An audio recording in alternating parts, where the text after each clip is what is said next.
When it comes to infertility, a lot of focus is on women, but what some doctors are finding out is that 50% of the issue is related to male infertility. Here to tell us more is Dr. Moffitt with the Arizona Reproductive Medicine Specialist. How are you, sir? Good, good. Okay, I just said right there, 50% of some infertility is the men's problem.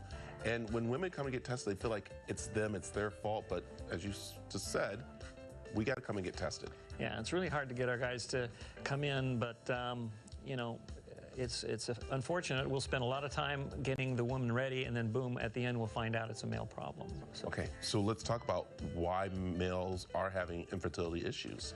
So some things are sort of genetic and irreversible, but some things are reversible.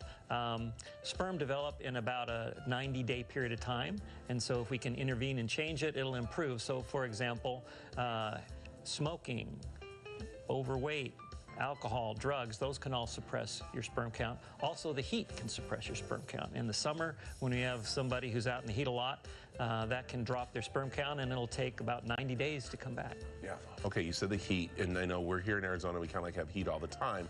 So it's really also if you're working indoors or doing things and it's hot in there, that's something you need to watch out for.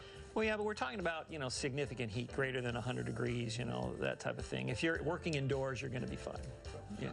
We also talk about the guys who are out riding bikes, doing things like that. Right, right. So anything, occlusive underwear and being out in the heat. So the biker who's at noon riding with those biker pants, that's a big issue. Also, a postal worker, you know, they're outside and sitting on really a hot seat, and that's going to be a problem. Now, okay, so is this able to be fixed? I mean, after taking the test and looking and seeing? So when we figure out the problem, the good news is sperm develop on a 90-day cycle. So if we can eliminate that, most of the time it'll improve. The other thing that's a big problem is testosterone replacement therapy. You can't be on the radio for more than 2 minutes without hearing an ad saying, hey, you got these symptoms, go on testosterone replacement therapy. But the problem there is it suppresses the sperm count a lot. So if you're wanting to have kids or thinking of in the near future, you just got to not take that. And if you're on it, you need to stop it. About 90 days, it'll come back. So, all right, let's talk about people coming in. A lot of guys don't want to come in, but they say, you know, listen, if you're going to be starting a family, she's coming in, they need to come in too. Absolutely. I mean, that's the first thing we order, so it's just getting those guys to come in. That's the problem. All right, so now what's some things guys can do going forward? You said to, of course, watch the smoking, losing weight. Are there things that they can do? You know, healthy eating and keeping your diet under control. And then there are some at-home tests that we'll talk about in another segment that you can do the sperm count at home and find out. Yeah, I think the other big part is just talking, coming in and sitting down talking and trying not to be embarrassed about it.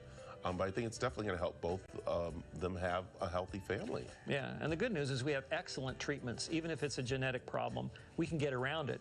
We just need to know it so we can get around it. I like that. Doctor, where can people find more information? ArizonaFertility.com. There it is. I like that. Also, too, you can head over to the CW7AZ.com for more information.